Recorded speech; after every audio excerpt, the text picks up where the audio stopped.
નમસ્કાર મિત્રો, હું આપનો હાસ્ય કલાકાર તથા લોક સાહિત્યકાર નરેન્દ્રસિંહ વાઘેલા મારી યુટ્યુબ ચેનલ લોક સાહિત્ય ગુજરાતમાં આપ સૌનું હાર્દિક હાર્દિક સ્વાગત કરું છું.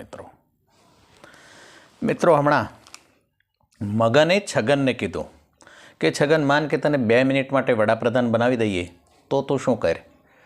છગન કે તો 2 મિનિટમાં તો મેગી બનાવી દઉં, બીજું તો શું થાય 2 મિનિટમાં. એટલે મગન કે માલ કે તને 5 વર્ષ માટે વડાપ્રધાન બનાવી દે તો તું શું કરે? તો છગન કે માથું ખંજવાળ, ના બાપા ના, 5 વર્ષ માટે હું ન બનું, કારણ કે એટલી બધી મેગી ખાય કોણ? પત્ની ચાંદની રાતે એની પતિના બાજુમાં ધાબે હોતી હતી અને પતિને અચાનક પૂછ્યું બ્રહ્માંડની સામે નજર કરીને કે તમને મારામાં શું શું સારું લાગે છે? અને પતિએ જવાબ દીધો કે તારી નજીકની દરેક વસ્તુ, કેમ કે મને તારી નજીકની દરેક વસ્તુ સારી લાગે છે, જેમ કે તારી નાની બેન નેહા, તારી માસીની દીકરી નીતુ, તારા મામાની દીકરી શાલિની, તારી ફોઈની દીકરી સપના અને તારા પાડોશીની દીકરી મોની, તારી સહેલી પ્રિયા. પછી શું? પતિના હાડકાં તૂટી ગયા અને જડબાનો ઈલાજ ચાલી રહ્યો છે. કલ્લુ પાનવાળો અને એના જ મોહલ્લાની કમલાનો પ્રેમ ચાલતો હતો અને અચાનક કમલાના પિતાજી કલ્લુના ગલ્લે ગયા અને કે પાન પસંદ નહીં चाहिए પર કમલા પસંદ હે ક્યાં? અને કલ્લુ હેઠો ઉતરી ગયો અને ગળગળો થઈ ગયો અને કલ્લુ પગમાં પડી ગયો. પિતાજીના કલ્લુ પગમાં પડી ગયો અને 2 હાથ જોડીને કલ્લુ એટલું બોલ્યો હતો કે કમલા મુझे भी पसंद है और कमला को मैं भी पसंद हूँ. અને પછી જે બબાલ થઈ, દે ચપ્પલ. એક સાધુ મહાત્મા કોઈ સંમેલનમાં ગયા.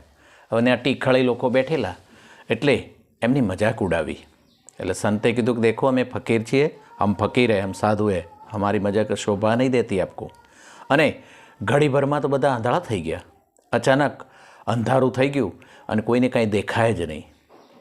ત્યાં બધા કરગરવા માંડ્યા, સાધુ મહાત્મા માફ કરો, અમારી ભૂલ થઈ ગઈ. આજ પછી 2 હાથ જોડીને નમ્ર અરજી કરીએ છીએ કે આજ પછી ક્યારેય કોઈ પણ સાધુને અમે મજાક હવે નહીં કરીએ. અને સાધુએ જોડું પગમાંથી કાઢ્યું અને માથામાં બધાને એક માર્યું કે નાલાયકો, લાઇટ વહી ગઈ છે, કોઈક તો જઈને જનરેટર ચાલુ કરો, મને નથી દેખાતું. એકવાર એક ફૌજીની પત્ની પિયર જવાની જીદ કરતી હતી એટલે ફૌજીએ કીધું અત્યારે સુવા દે અને કાલે સવારે ફૌજી અંદાજમાં કહેજે. એટલે બીજે દિવસે પત્ની કે સાવધાન સર, મને 1 મહિના માટે પિયર જવાની રજા આપો. એટલે ફૌજી કે ઠીક છે, એ બધું બરાબર છે, પણ તમારો ચાર્જ કોને દઈને જાઓ છો? અને પત્ની ગુસ્સે થઈને કે હવે નથી જાઉં પિયર, હવે તમે કહો તો એ નથી જાઉં. પતિ પત્ની હારે જમવા બેઠા હતા હોટલમાં અને અચાનક પતિએ ઊભા થઈને થાળી ધોઈ નાખી. અને પત્ની ગુસ્સામાં બોલી, કરી દીધી ને મારી બેઇજ્જતી કરી દીધી ને. પતિ તો બોળો બિચારો કે મેં શું કર્યું? અને પત્ની બોલી કે આ ઘીરે ખાવા નથી બેઠા, આપણે હોટલમાં આવ્યા છીએ.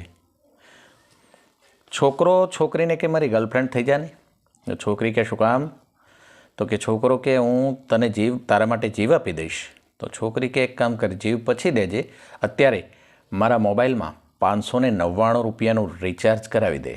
અને છોકરો એટલું બોલ્યો કે હું તને જીવ દઈ દઉં પણ પૈસો એક પણ નહીં હો, હું જીવ દઉં, પૈસા ના દઉં. એક છોકરીએ એના બોયફ્રેન્ડને કહે કે તને ખબર છે કે 20 વર્ષ સુધી મારે કોઈ સંતાન નહોતું. ઓહ! બોયફ્રેન્ડ કે પછી તે શું કર્યું? પછી મારા પપ્પાએ મારા લગ્ન કરાવી દીધા 21મા વર્ષે અને 22મા વર્ષે મારે આજે એક દીકરો છે.